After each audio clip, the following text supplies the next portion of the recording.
আমরা ভালো ছবির পৃষ্ঠপোষক করেছি এবং কমার্শিয়াল ছবিও বানিয়েছি। আমরা ২ রকমের কাজ করেছি।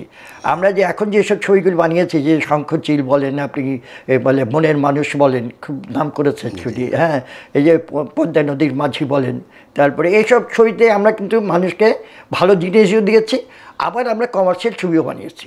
আমরা যে কমার্শিয়াল থেকে বেরিয়েছি, আমরা সিনেমা শিল্পী তো তাই আসলে আপনি আপনার মতো সিনেমা বানাবেন, আমি আমার মতো বানাবো, কোনটা দর্শক নেবে সেটা কিন্তু হচ্ছে কিছু কিছু উন্নাসিক ডাইরেক্টর, বলতে খারাপ লাগবে, তারা আমাদেরকে আলাদা একটা শ্রেণী করে দিয়েছে। তারা নিজেরা কি হনুরেনি প্রমাণ করার জন্য নিজেরা ভালো ভালো ছবি এমন পর্যায়ে নিয়ে গেছে যে দর্শকের বোঝার বাইরে চলে গেছে। ছবিকে কি বলা হয়? বৃহৎ গণমাধ্যম, অনেক মানুষের জন্য ছবি, সেই অনেক মানুষকে এইসব সোকল মেকারের কাছে নেই। আপনার লুই বুনুয়েল বলেছিল যে চলচ্চিত্রের পর্দায় যদি আগুন লাগে সেটা রাস্তা পথে লেগে যেতে পারে।